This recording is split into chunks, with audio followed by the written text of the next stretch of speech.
Much like you, I too am arguably human, and like all humans, I'm also a fucking idiot. Because 2 years ago, while I was going through my awkward action-adventure treasure hunter phase, I sank around £30 into Deadfall Adventures, with every intention of playing it, just not ever doing that. Both partly because the name is about as generic as the genre itself, and I really did just buy it for the sole reason of it looks like Indiana Jones, but not. Although because buying games and not playing them is incredibly unlike me, I decided to go ahead and give it a go while I still remember it exists. And I have to admit that my expectations were pretty much non-existent until I got to the main menu, because it was there that they skyrocketed thanks to this exciting font. Now I'm not gonna lie to you and pretend that I actually listened or cared about this game's story, because I didn't. Partly because it can be summarised as some archaeologist hire a rugged adventurer to search for a lost powerful treasure.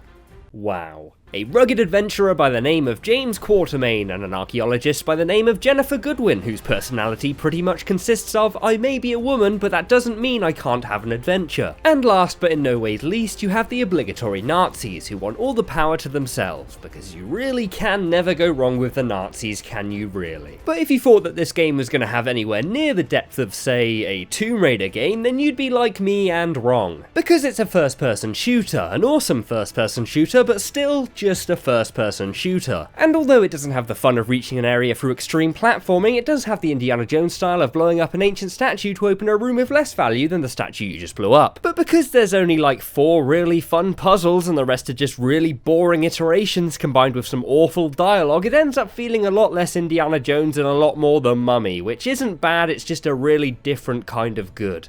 A really shit kind of good. But that still would have been awesome if the majority of them were actually mandatory, because instead of actually contributing anything to the story, the treasure you get from doing them just act as skill points to help you upgrade your stuff, which by the way makes absolutely no difference whatsoever. Instead, the game makes it forcefully clear that you should explore its levels by telling you every single loading screen, because there's nothing quite like having fun exploring a game's environment when it tells you to explore its fucking environment. But it does look pretty cool, let's be honest. The music is awesome, and without sounding like a pretentious asshole, it complements the environment and country the level is set in perfectly. But maybe a little too perfectly. In fact, some might say a little illegally perfect, maybe.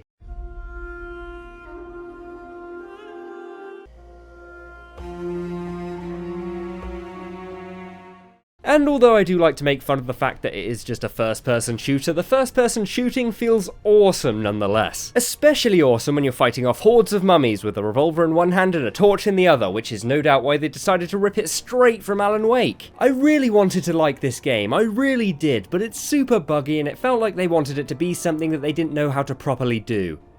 Like, at all. It likes to constantly pride itself on how it doesn't hold your hand, yet there's literally a compass to tell you where all the secrets are, and the same fucking tutorial box that I've seen a million times insists on reminding me that treasure is a good thing that I want. And yeah, you could probably turn them off in the options menu, but who do you really think I am? Smart?